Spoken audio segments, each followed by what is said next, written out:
বাড়ির মায়ের এলো তুই পালাইছোস ভাইজান তোরে তো আমি পুত্তা ফেলামু তোরে যদি না পুতি এই বাড়ির মান সম্মান যাবো গা ভাইজান আগে আমার কথাটা শোনো পরিতি করে যা তো নাই আমার সাথে পালাই নাই আই জীবন আই চান্দে ভাইজান কি করতে থামো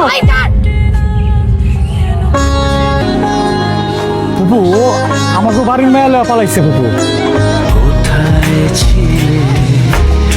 আমি ওনার সাথে পালাই নাই ফুপু রাস্তায় পালানোর সময় ওনার গাড়িতে লুকাইছি শুধু একটা ভুল মানুষের জন্য তার পুরো জীব আমি আমার ফুপুকে দেখছি আমার ফুপু রাতের পর রাত উনি তো নিজের সন্তানকেও কাছে পায় নাই কিছু দেখো বুকে ব্যথা নিয়ে হাসি মুখে আমাদের সবাইকে মানুষ করছে বাবা আমি আমার ফুপুর মতন এত স্ট্রং না আমি পারবো না বাবা যাকে 1000% সঠিক মনে হবে তাকেই বিয়ে করবি।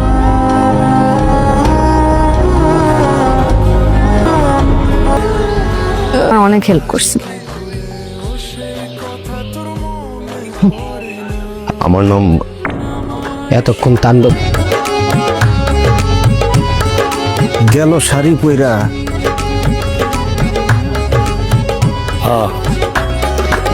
বাই করতে ওরা এটা কি হচ্ছে?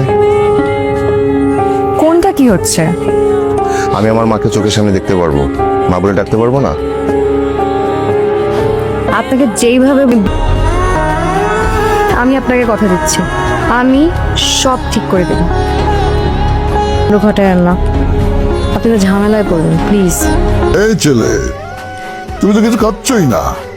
তোমার বয়সে আমি আস্ত কাছে গিয়ে ফেলতাম। আব্বা এটা আপনি এখনো খান।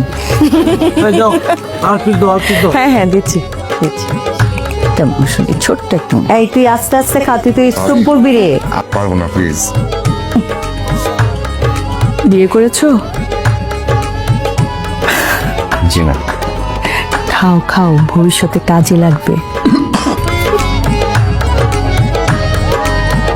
আস্তে আস্তে শেষ কিছু দিলা